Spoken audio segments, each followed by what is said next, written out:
A mystical wizard battling an evil dragon. A young hero riding atop a snow beast. This is the stuff of which fantasy films are made. But the magic used to create many of Hollywood's fantastic creatures is a painstaking, labor-intensive technique called stop-motion animation. The first great master of the craft was Willis O'Brien, whose genius gave birth to a superstar named King Kong. O'Brien's protege, Ray Harryhausen, thrilled audiences with his mythological creatures, taking stop-motion animation to new heights. Inspired by the work of O'Brien and Harryhausen, a young animator named Phil Tippett has carried on the tradition, helping pioneer such technological advances as go motion. Today, we'll meet the masters of stop-motion animation and visit a world where movie magic is created one step at a time.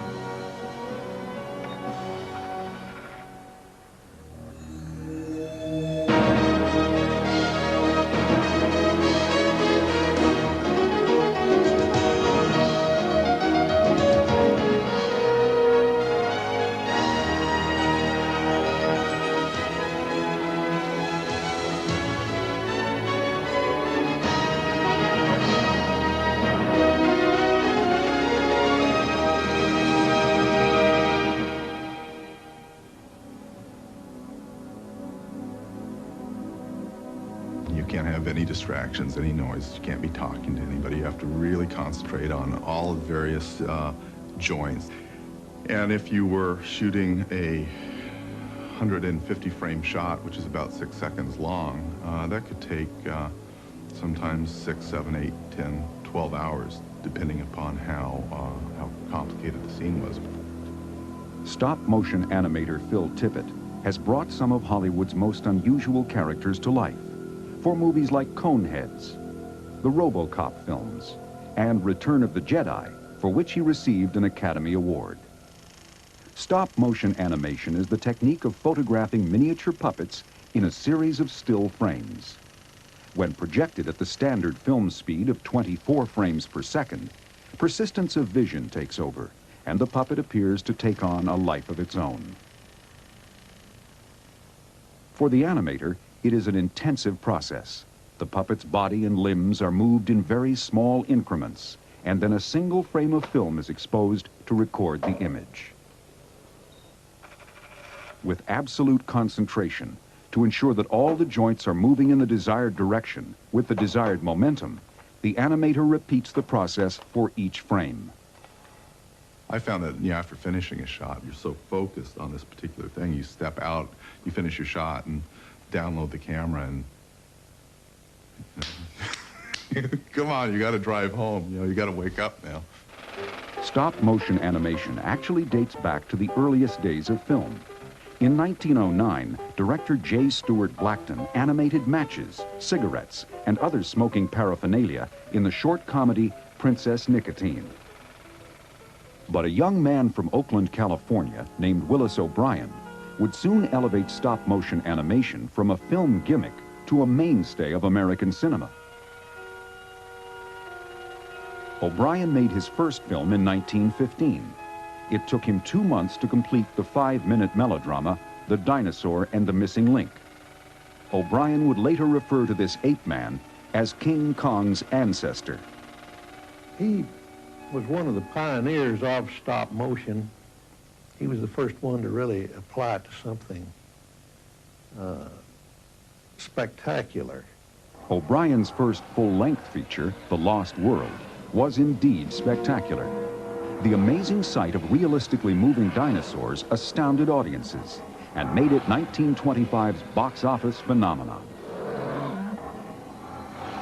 Inside each dinosaur puppet was a steel skeletal armature consisting of about 100 joints.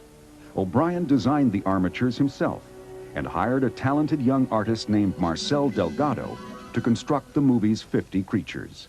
In some of the scenes, they have a stampede where the jungle's afire and the dinosaurs are fleeing, and he's got most of them in some of those.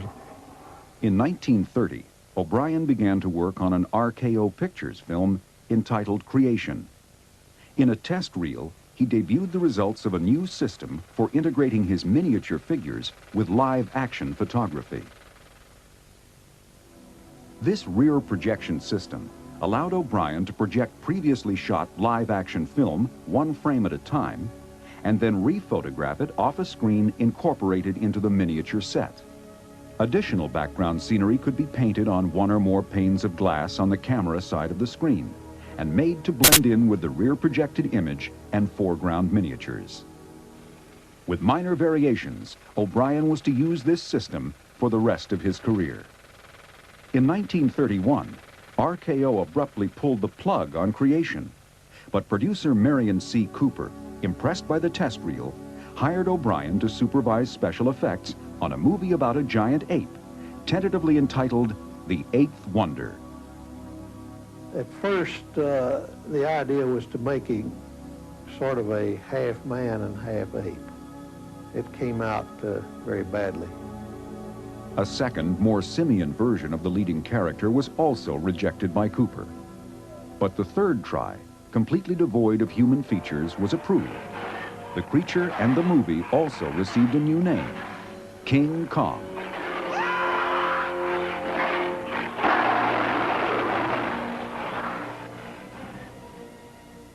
O'Brien designed Kong's 18-inch tall steel armature. This is the original, over which Marcel Delgado used flexible rubber, cotton, liquid latex, and rabbit pelts to fashion the great ape. But more than anything else, it was O'Brien's precise and imaginative stop-motion animation that infused Kong with character. Willis O'Brien had been a boxer, among other things, and Kong himself, his fighting is almost human at times.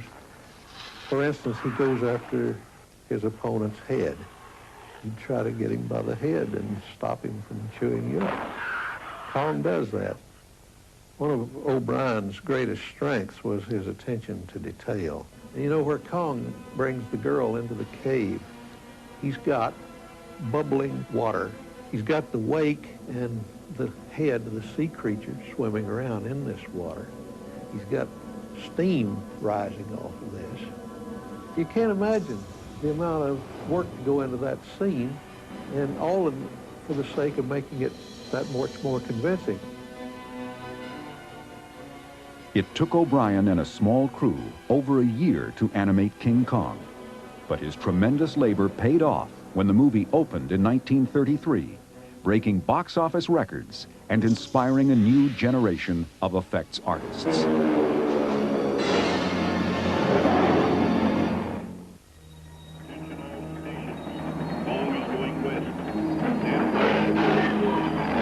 While King Kong inspired many future filmmakers, perhaps no one was more affected than 13-year-old Ray Harryhausen. The film struck a note in me that I just couldn't get it out of my mind. I didn't know how it was done at the time. And I felt I must discover this because I knew it wasn't a man in a suit. So I found out about the glories of stop-motion animation, which was kept very secret at that time. With a 16-millimeter camera and a puppet fashioned from his mother's fur coat, young Harryhausen set to work on his first amateur film, which he entitled The Cave Bear. He continued developing his animation skills, producing several short dinosaur films, and soon got the chance to meet his idol, Willis O'Brien. Obie told him to bring his work and come up to our house sometime soon, which he did, and brought his mother and dad and his portable screen and ran a bit of the film. I just patted him on the back and praised him, and after they left, Obie looked at me sort of strangely, and he said, "You realize you're encouraging my competition, don't you?" Harryhausen's first professional job came right after high school, animating characters for George Pal's Puppetoons. Later, he produced his own series of educational short films based on Mother Goose stories. Then, in 1946, he got a call from O'Brien, who was assembling a team for a new Kong-type feature. Of course, that was a big thrill of my life, was to work with them on another gorilla picture. So I had 2.5 to 3 years with Willis O'Brien working on Mighty Joe Young. Harryhausen designed Mighty Joe's armature.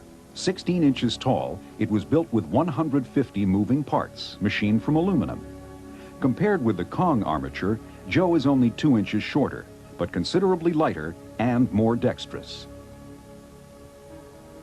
Working under O'Brien's tutelage, Harryhausen accomplished about 85% of the stop-motion animation in the film. He spent many days at the zoo studying gorilla behavior, determined to give Joe a distinct personality. And you have to do that by putting little nuances, and a lot of that is created on the set. You can plan it in a general sense with storyboards, but all the little details you put in as one pose suggests another pose.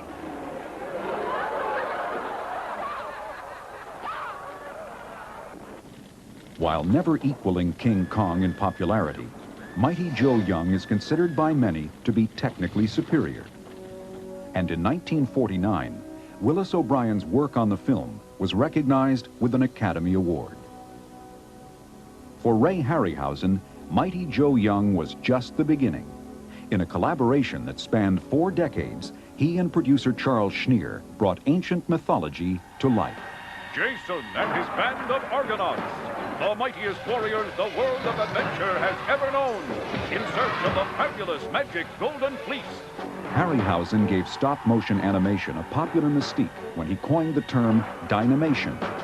Audiences were enthralled with his incredible creatures, unaware of the almost superhuman effort that went into bringing them to life. Kill them all! For the climax of Jason and the Argonauts, Harryhausen animated 7 sword-wielding skeletons in one of the most complex stop-motion sequences ever. He was able to average only 13 frames a day, taking 4.5 months to complete this scene. One of Harryhausen's favorite characters is Medusa, who appears in Clash of the Titans. For each frame, he had to manipulate and keep track of the more than 200 joints in her head and body.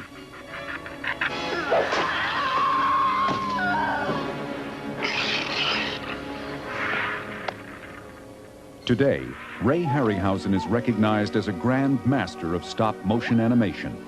Since the 1940s, his artistry has packed theaters with audiences who came for one reason: to marvel at his mythological movie magic. I'm particularly pleased when some people who are not in the business come up and say that you made my childhood. One man even said, my grandfather took me to see your picture. So it made me feel like 102, but it's a thrill to think we made more than just an entertaining film. It affected people's lives, and I think that's what films do.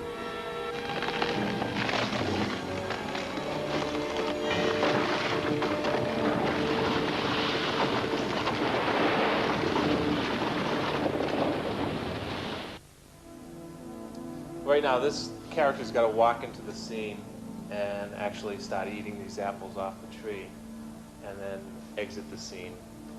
The basic process of stop-motion animation is still practiced in much the same way as it was in the days of Willis O'Brien and Ray Harryhausen. At Kyoto Brothers Productions in Burbank, Kim Blanchett is animating this Megatherium, a prehistoric sloth-like animal, for a television commercial. This pointer is actually my reference point on how much I've moved the puppet. But while traditional stop-motion animation tools like the surface gauge are still used, today's animators have a distinct advantage over their predecessors.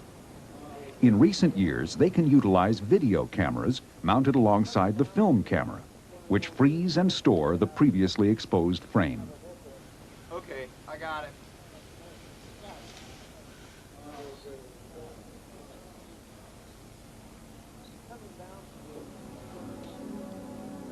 After 410 exposed frames, the animation sequence is ready for review. While taking Kim several days to complete, this 16-second film clip is considered a first attempt. Kim and animation director Steve Chiodo will now begin to fine-tune the creature's movements. So what the director wants to do, the eating is fine, the walking out is fine, everything's fine. They just want to work on the entrance, the style of the walking. They think he walks a little too light-footed.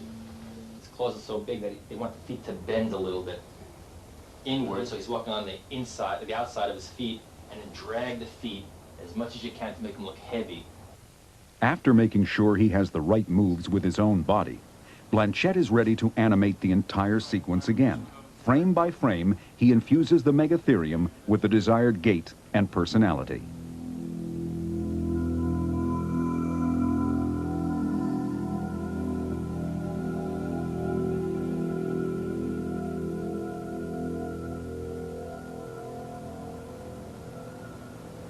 At the center of recent technological advances is a leading contemporary stop-motion animator, Phil Tippett. In his Berkeley, California studio, Tippett designs heroes and villains for some of Hollywood's most popular films. My main inspiration came in 1950, what was it, 3 or 4, I think, or 5, when King Kong came on television. And in 58, I saw Harryhausen's Seventh Voyage of Sinbad. I just fell in love with the surreality of the objects moving themselves. I had no idea what generated them, but it was just kind of a passionate fixation. An original member of George Lucas's Industrial Light and Magic, Tippett, along with ILM colleague John Berg, was put in charge of the stop-motion animation department for The Empire Strikes Back. Their first challenge was to design and animate the giant Imperial walkers. The story called for the walkers to march across a snowy plain. The snow was simulated on the miniature set by baking soda. That could be a big problem, particularly if you had a cold and were sneezing, because it had a tendency to blow your set away, or if you made the wrong kind of move, or if you forgot what you were doing and put your elbow down, your elbow would disturb the set. We had made like little trap doors that we could crawl into the set and open up the trap doors that had perfect feathered edges on them. We'd get up and animate the puppets and close the trap doors back down. And they'd take a frame of film and open up the trap doors and animate the puppets. The imposing walkers were animated in extremely minute increments in order to give them a slow, lumbering gait. At the opposite end of the movement spectrum were the fleet-footed snow beasts called tauntauns. And we shot a great deal of reference footage of horses, looking at the characteristics. What I'll tend to do on any given character is begin to build up a book of notes that can be pretty extensive. And then once it comes down to initiating the performance or actually doing the animation, take that book and drop it in the trash and then just get on with the business of animating the thing. Because the tauntauns had to move quickly, the effects team wanted to replicate the motion blur seen in live-action photography of fast-moving objects. For example, in looking at footage of a dog running, the dog will appear blurred in each individual frame. With traditional stop-motion animation, the moving object maintains clearly defined edges in each frame of film. The absence of motion blur results in the slight strobing effect characteristic of stop motion. For the tauntaun shots, the puppet was moved slightly along a motion control track with each opening of the camera shutter. This first use of motion blur involved only forward momentum, but Tippett's next project, Dragon Slayer, brought motion blur to all the creature's movements. While Tippett designed the dragon itself, engineer Stuart Ziff built a complex motion control system he called the Dragon Mover. Ziff's invention consisted of 6 motor-driven rods, 1 for each leg, 1 to move the body, and 1 to control the head and neck. Tippett's animation of the dragon was programmed into a computer which controlled the system. The process successfully added motion blur to all the creature's movements and gave rise to a new term, go motion. There was an additional benefit to having all the complex moves of an animation sequence stored in the computer. Development of this go motion process, and that began on Empire, really allowed us to start thinking about refining the performance. You wouldn't really bother ever shooting a final shot until you had the entire performance worked out. The result was the most horrifyingly believable dragon ever to strafe the screen.